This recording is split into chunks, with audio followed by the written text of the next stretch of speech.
Fachri Hamzah. Terima kasih Bang Karni. Setelah menunggu cukup lama karena saya baru landing dari Lombok tadi. Assalamualaikum warahmatullahi wabarakatuh. Saya mungkin karena berasal dari satu generasi yang memperjuangkan demokrasi, jadi saya setiap mendengar negara ingin sekali mengontrol perilaku masyarakat, itu tiba-tiba badan saya itu bentol-bentol, Pak. Ya. Agak sensitif saya itu mendengar kosakata hoax, mengancam, kemudian delegitimasi pemerintah, ya, berbahaya bagi pikiran manusia, ya, dan seterusnya. Itu banyak sekali omongan-omongan yang dalam pengertian generasi saya itu sebetulnya kosakata lama yang tidak ada lagi sebenarnya di dalam demokrasi kita. Salah satu sebabnya memang nanti saya akan menguraikan ada 3 hal sebenarnya kenapa kegamangan transisional ini muncul sekarang ini. Ada 3 sebetulnya, dan tema ALC malam ini luar biasa bagus karena kita harus temukan ini, ya, dan kita harus juga temukan nanti pada poin ketiga, temukan jawabannya. Pada siapa kita harus meminta agar kegamangan transisional ini diselesaikan. Pertama, saya kira kita ini elit-elit, terutama elit berkuasa, dengan segala maaf saya mau mengatakan, itu mengalami kegamangan dan kegagapan naratif soal demokrasi. Ya. Mungkin nggak ada yang menikmati demokrasi itu dan tidak mengikuti prosesnya, sehingga makin hari saya tidak menemukan ada kaum intelektual yang sanggup membela pikiran-pikiran pemerintah, pikiran hukumnya, ya. Apa kalau ekonomi kan lebih banyak tukang itu kan karena kontrol panel saja. Ya. Tapi pikiran-pikiran ideal soal masyarakat, soal freedom of speech, soal kebebasan mimbar, soal kampus dan sebagainya itu semakin jarang kita dengar.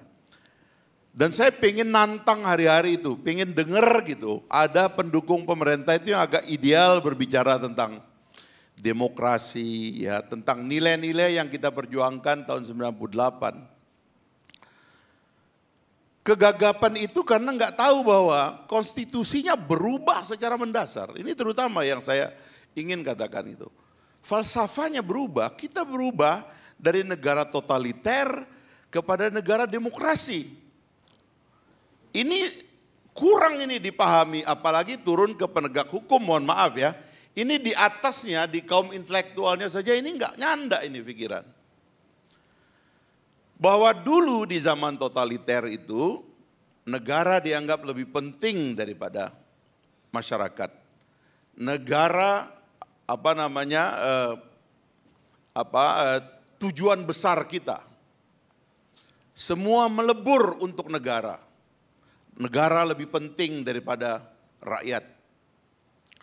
Itu falsafah totalitarian yang kemudian menyebabkan kita semua ini dikebiri oleh negara. Negara mengontrol pikiran, negara mengontrol kebebasan mimbar, kebebasan berpendapat. Sehingga hampir tidak ada lagi kebebasan itu. Itulah yang memicu ledakan sosial. Bukan karena orang nggak makan sebenarnya. Tapi karena dihimpit kita ini oleh ketidakbebasan. Lahirlah negara demokrasi. Kalau kita membaca 4 kali amandemen, pasal-pasal paling banyak dalam amandemen itu adalah tentang kebebasan individual. Hak-hak kita. Coba baca itu pasal 28 itu. Sampai JK apa itu. Itu semua tentang kebebasan. Kenapa kita ini mengimpos kebebasan? Karena dalam demokrasi kita curiga kepada negara. Negara ini harus dicurigai. A necessary evil. Negara itu sinful sebetulnya. Negara itu semacam kejahatan yang terpaksa kita hadirkan. Karena kita ingin mencapai tujuan dan cita-cita lain. Maka kecurigaan kepada negara, upacara dari rakyat demokrasi. Jadi kalau ada negara nggak mau dicurigai, jangan hidup di sini. Masih ada 2 negara boleh tempat hidup sekarang. Korea Utara sama Tiongkok sana. Jangan di sini. Ini udah berubah. Indonesia sudah berubah, Pak. Jadi kosakata menjatuhkan legitimasi pemerintah. Memang mau dijatuhkan legitimasi pemerintah. Emang kenapa?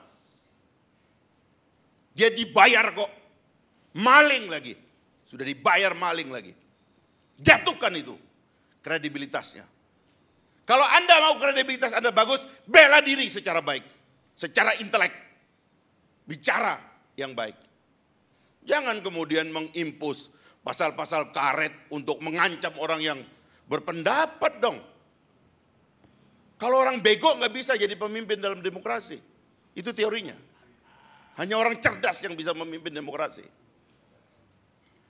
Nah gitu, itu cara berpikirnya, filsafat demokrasi itu begitu. Dan kita sudah bikin konstitusinya. Mau nyesal, mau kembali ke konstitusi lama. Nggak bisa Pak, ini kita sudah datang ke sini. Itu yang pertama. Jadi ada semacam kegamangan naratif. Kita ini bingung dengan kebebasan yang kita buat sendiri. Kita ini galau. Apalagi sekarang ada sosial media. Saya ngecek itu Google ya bahasa Inggris Bang Karni. The meaning of hoax, saya Google tuh.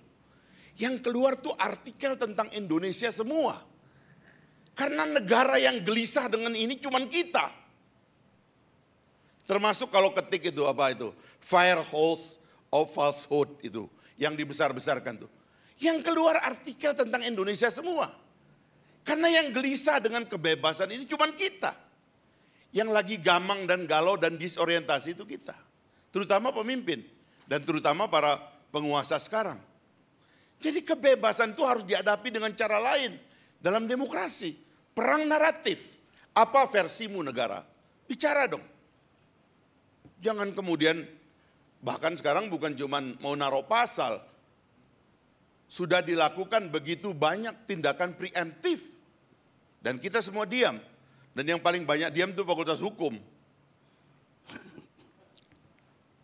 Itu kan omongannya Prof. Andi Hamzah itu kan fundamental itu.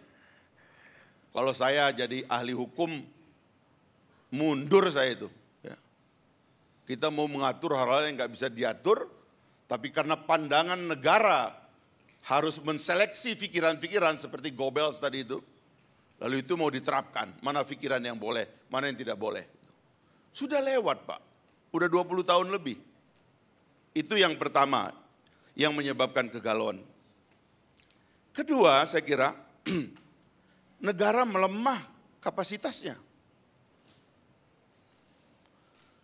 Memang ada yang berat dari negara itu. Dalam teori kita belajar negara, negara ini memang organisasi yang susah diukur kinerjanya Bang Karni. Ngukir kinerja pribadi, kinerja perusahaan, kinerja keluarga, kinerja organisasi non-profit, bahkan Peter Drucker menulis tentang organisasi non-profit sehingga kita bisa menilai kinerja dengan baik. Negara itu lembaga organisasi sosial besar yang sulit dinilai kinerjanya. Sehingga kadang-kadang negara itu gagal pun nampak sok sukses. Dan itu juga yang terjadi dengan kita sekarang ini. Negara kita ini saban hari berkampanye sok sukses. Padahal gagal. Saya ini anggota DPR, saya ini mengawasi banyak pekerjaan pemerintah. Saya baru terbang dari Lombok tadi. Kenapa orang Lombok tuh begitu marah tadi kampanyenya dahsyat? Karena orang Lombok merasa ditipu. Bagaimana negara 8 bulan yang lalu presidennya mengangkat buku tabungan kayak begini, saya akan transfer besok 50 juta, sampai hari ini ditransfer. Begitu datang ke bank nggak boleh dicairkan. Harus bentuk kelompok. Kelompoknya nanti asesmennya dari Jakarta. Harus ada rekomendasi ini. Ini bencana, orang lagi susah. Duitnya transfer aja, kenapa sih? Untuk maling aja gampang kok. Untuk rakyat susah. Jadi negara ini kapasitasnya rendah, tapi saban hari memake up dirinya seolah-olah sukses. Dan termasuk gagalnya itu adalah gagal menghadapi narasi, Bang Karni. Saya nggak ngerti negara ini siapa juru bicaranya sekarang. Begitu banyak persoalan yang ada dan kebingungan yang mereka tidak mengerti dari kebebasan rakyat itu. Mereka nggak punya juru bicara. Amerika Serikat tadi yang diceritakan oleh Bung Arya itu ada press secretary yang melayani media 24 jam. Bicara seperti ini tiap hari. Ada isu apa jawab, ada isu apa jawab. Dia tenangkan masyarakat tiap hari, dia jawab. Kalau ada hoax di tengah masyarakat, dia jawab saat itu juga. Sehingga hoax itu kemudian gak harus dihukum. Sekarang cuma orang bilang idiot, masuk bui.